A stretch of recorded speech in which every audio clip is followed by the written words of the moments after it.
let's quickly have a look at this, at these two sums. Now, I want to say this, and I'm very honest when I say this, that a lot of you guys, unfortunately, lose a lot of silly marks by the way you write things out. I'm being very honest with you. You lose a lot of marks by your notation. Not that you guys don't know what's going on, but you just throw marks into the proverbial water. So ladies and gents, if I look at a sum like this one specifically, I would always start, again, I would start on one side and try and get to the other side. But please listen to me carefully, grade 12s.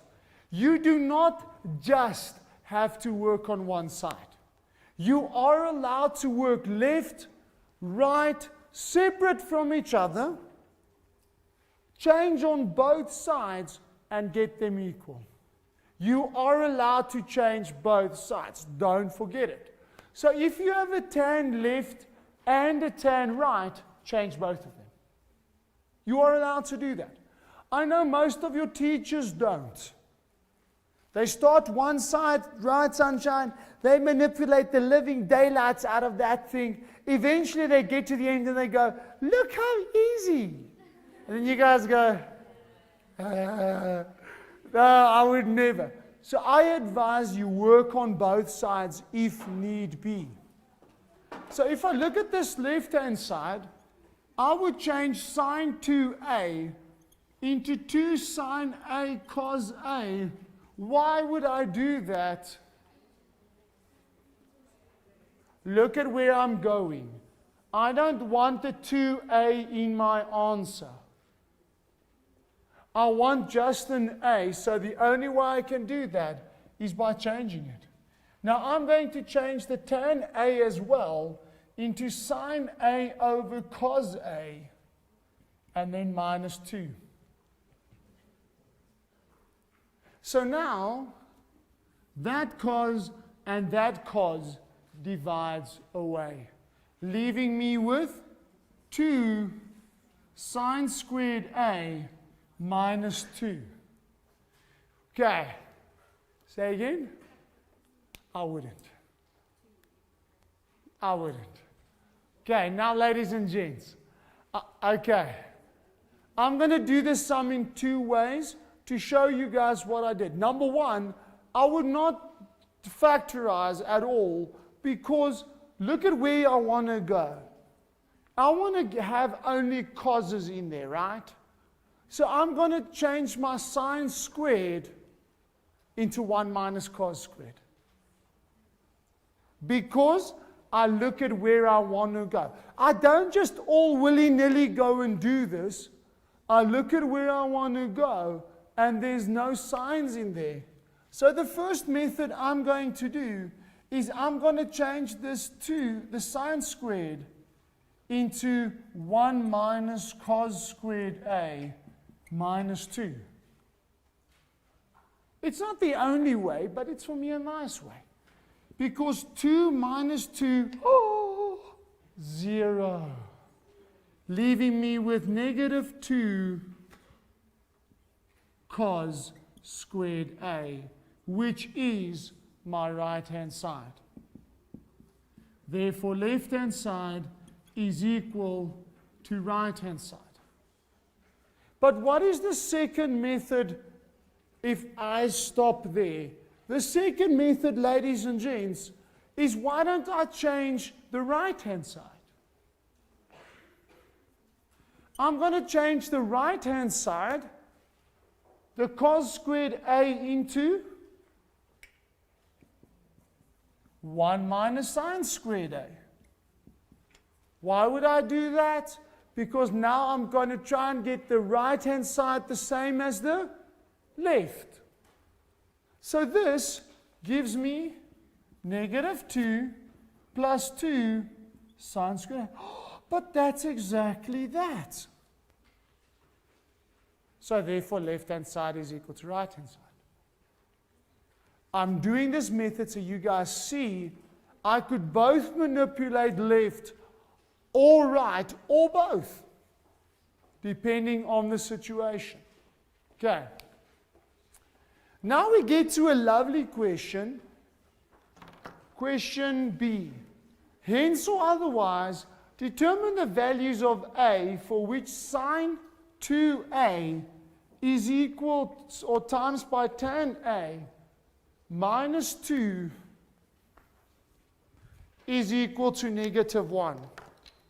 So again, what does that expression on the left have to do with that top expression? Why am I thinking that? Because they use the word hence. They use the word hence, and therefore I'm going to try and use what I started at the top with what I have at the bottom. So how does this relate to that top? So, and hopefully you see that I proved the left-hand side equal to negative 2 cos squared A. But now this must be equal to negative 1 because of the identity that I proved. Now this is quite simple, that cos squared A must be 1 over 2 if I divide the negative 2 away. Now quite a few of you, not going to name names, went and did this.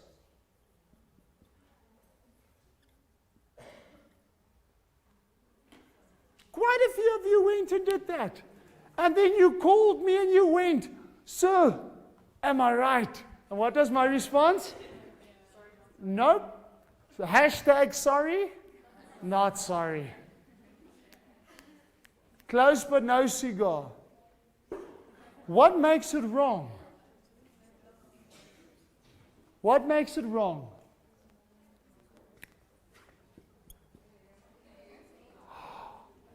Ladies and gents, do not forget the basic algebra that if I put in my own square root, there's both a positive and a negative answer. So in other words, this is going to change, giving me cos A equal to 1 over root 2, or cos A equal to negative 1 over root 2. And here comes the not so nice part, sir. When you go and write NBT exams, I'm allowed to give you this question without use of a calculator. And now you might go, as I see the shake of the head, might go, Okay, ladies and gents, and here comes the even worse part that I said earlier, remember?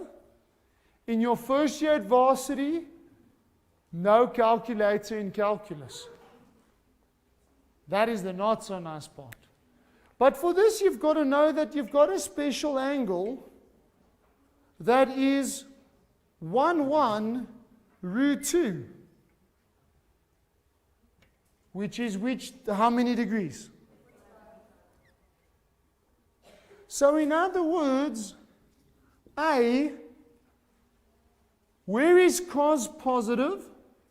In the first and the fourth. So I could have 45 degrees plus k times 360. Or I could have 315 plus k times 360. Or where's A negative? In the second quadrant, so 135 plus k times 360. Or A is 225 plus k times 360 degrees. And what did I forget? K is an element of Z. Now, ladies and gents, I want to very emphatically say this. If you got taught by your teacher that whole thing of the rules, if I've got sine of x equal to something, then there's a rule that applies. If there's cos, it's plus minus r cos. And tan has its own rule. Be careful of that rule, because in that rule, there's no real space for without use of a calculator. Because it does not require you to, how do you know negative 1 over root 2? That's where the problem with that formula comes in.